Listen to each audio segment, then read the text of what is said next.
സംഖ്യ 11:1 മുതൽ 35 വരെയുള്ള വാക്യങ്ങൾ. ജനം പരാതിപ്പെടുന്നു. കർത്താവിന് അനിഷ്ടമാകാത്ത വിധം ജനം പിറുപിറുത്തു. അത് കേട്ടപ്പോൾ കർത്താവിന്റെ കോപം ജ്വലിച്ചു. അവിടുത്തെ അഗ്നി അവരുടെ ഇടയിൽ പടർന്നു കത്തി. അത് പാളയത്തിന്റെ ചില ഭാഗങ്ങൾ ദഹിപ്പിച്ചു കളഞ്ഞു. ജനം മോശയോട് നിലവിളിച്ചു. അവൻ കർത്താവിനോട് പ്രാർത്ഥിച്ചു. അഗ്നി ക്ഷമിക്കുകയും ചെയ്തു. കർത്താവിന്റെ കോപാഗ്നി അവരുടെ ഇടയിൽ ജ്വലിച്ചതിനാൽ ആ സ്ഥലത്തിന് തുബേര എന്ന പേരായി. ഇസ്രായേലിന്റെ ഇടയിൽ ഉണ്ടായിരുന്ന അന്യവർഗക്കാർ ദുരാഗ്രഹങ്ങൾ കടിമകളായി. ഇസ്രായേലും സങ്കടം പറിച്ചു തുടർന്നു. ആരാണ് ഞങ്ങൾക്ക് ഭക്ഷിക്കാൻ മാംസം തരിക? ഈജിപ്തിൽ വെറുതെ കിട്ടിയിരുന്ന മത്സ്യം, വെള്ളിരിക്ക, മഞ്ഞ, സവോള, ചുമന്നുള്ളി, വെള്ളുള്ളി ഇവയൊക്കെ ഞങ്ങൾ ഓർക്കുന്നു. ഇവിടെ ഞങ്ങളുടെ പ്രാണൻ പോകുന്നു. ഈ മഞ്ഞല്ലാതെ മറ്റൊന്നും കാണാനില്ല. മഞ്ഞയ്ക്ക് പൊത്താമ്പാലയുടെ ആകൃതിയും ഗുൽഗുലുവിന്റെ നിറവുമായിരുന്നു. ജനം ചുറ്റി നടന്ന് അത് ശേഖരിച്ച് തിരിക്കല്ലിലോ ഉരലിലോ ഇട്ട് പൊടിച്ച് കലത്തിൽ വേവിച്ച് അപ്പം ഉണ്ടാക്കി പോന്നു. എണ്ണ ചേർത്ത് ചുട്ട അപ്പത്തിന്റെ പോലെയായിരുന്നു അതിന്റെ രുചി. രാത്രി പാളയത്തിന്മേൽ മഞ്ഞ പെയ്യുമ്പോൾ മഞ്ഞയും പൊഴിയും. ഇസ്രായേൽ കുടുംബങ്ങൾ ഓരോന്നും സ്വന്തം കൂടാര വാതിൽക്കൽ ഇരുന്ന് വിലപിക്കുന്നത് മോശ കേട്ടു. കർത്താവിന്റെ കോപം ആളിക്കത്തി. മോശയ്ക്ക് നീരസം ജനിച്ചു. മോശ കർത്താവിനോട് പറഞ്ഞു, അങ്ങയുടെ ദാസനോട് ഇത്ര കഠിനമായി വർദ്ധിക്കുന്നത് എന്തുകൊണ്ട്? അങ്ങ് എന്നോട് കൃപ കാട്ടാത്തത് എന്തുകൊണ്ട്? ഈ ജനത്തിന്റെ ഭാരമെല്ലാം എന്റെ മേൽ ചുമത്തിയിരിക്കുന്നു. ഞാനാണ് ഈ ജനത്തെ ഗർഭം ധരിച്ചത്. അവരുടെ പിതാക്കന്മാർക്ക് അവിടുന്ന് വാഗ്ദാനം ചെയ്ത് ദേശത്തേക്ക് മുല കുടിക്കുന്ന കുഞ്ഞിനെ രാത്രി എന്ന പോലെ മാറിൽ വഹിച്ചുകൊണ്ട് പോകുക എന്ന് എന്നോട് പറയാൻ ഞാനാണ് അവരെ പ്രസവിച്ചത്. ഈ ജനത്തിനെല്ലാം നൽകാൻ എവിടെ നിന്ന് മാംസം കിട്ടും? ഞങ്ങൾക്ക് ഭക്ഷിക്കാൻ മാംസം തരിക എന്ന് പറഞ്ഞ് അവൻ കരയുന്നു. ഈ ജനത്തെ മുഴുവൻ താങ്ങാൻ ഞാൻ ശക്തനല്ല.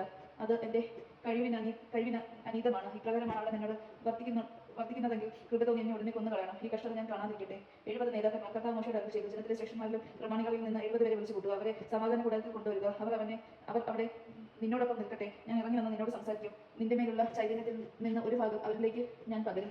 ജനത്തിന്റെ ചുമതല നിന്നോടൊപ്പം അവരെ വഹിക്കും. നീ ഒറ്റയ്ക്ക് വഹിക്കേണ്ട. ജനത്തോട് പറയുക, നാളത്തേക്ക് നിങ്ങളെ തന്നെ ശുദ്ധീകരിക്കുക. നിങ്ങൾക്ക് ഭക്ഷിക്കാൻ മാംസം ലഭിക്കും. ഞങ്ങൾക്ക് ഭക്ഷിക്കാൻ മാംസം ആര് തരും? ഈജിപ്തിൽ ഞങ്ങൾ സന്തുഷ്ടരായിരുന്നു എന്ന് കർത്താവിനോട് നിങ്ങൾ പരാതിപ്പെട്ടു. അതിനാൽ കർത്താവ് നിങ്ങൾക്ക് മാംസം തരും. നിങ്ങൾ ഭക്ഷിക്കുകയും ചെയ്യും. 1, 2, 5, 10, 20 ദിവസത്തേക്കല്ല നിങ്ങളത് തിന്നുക. നിങ്ങളുടെ മൂക്കിലൂടെ പുറത്ത് വന്ന് ഓക്കാനം വരുന്നതുവരെ 1 മാസത്തേക്ക് നിങ്ങളത് ഭക്ഷിക്കും. എന്തുകൊണ്ടെന്നാൽ നിങ്ങളുടെ ഇടയിൽ വസിക്കുന്ന കർത്താവിനെ നിങ്ങൾ ഉപേക്ഷിക്കുകയും ഈജിപ്തിൽ നിന്ന് പോകുന്നത് ബുദ്ധിമോശമായി പോയെന്ന് വിലപിക്കുകയും ചെയ്തു. മോശ കർത്താവിനോട് പറഞ്ഞു, എന്നോടൊത്ത് 6 ലക്ഷം യോദ്ധാക്കൾ തന്നെ ഉണ്ട്. എന്നിട്ടും അങ്ങ് പറയുന്നു 1 മാസത്തേക്ക് അവർ ഭക്ഷിക്കാൻ മാംസം നൽകാമെന്ന്.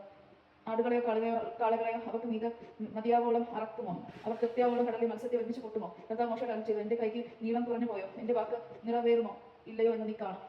മോശ പറഞ്ഞ് പുറത്ത് നിന്ന് കർത്താവിന്റെ വാക്കുകൾ ജനത്തെ അറിയിച്ചു. അവരുടെ നേതാക്കളിൽ നിന്ന് 70 പേരെ ഒരുമിച്ച് കൂട്ടി കൂടാരത്തിന് ചുറ്റും നിർത്തി. കർത്താവ് മേഘത്തിൽ ഇറങ്ങി വന്ന് അവനോട് സംസാരിച്ചു.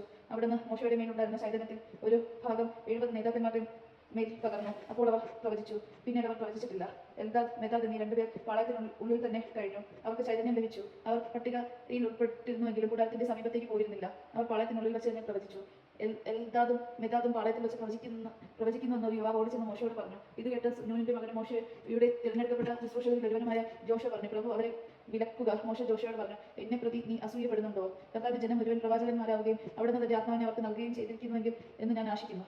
മോശയും ഇസ്രായേലിന്റെ നേതാക്കന്മാരും പാളയത്തിലേക്ക് മടങ്ങി. കാടപക്ഷി പെട്ടെന്ന് കർത്താവ് ഒരു കാക്ക അയച്ചു.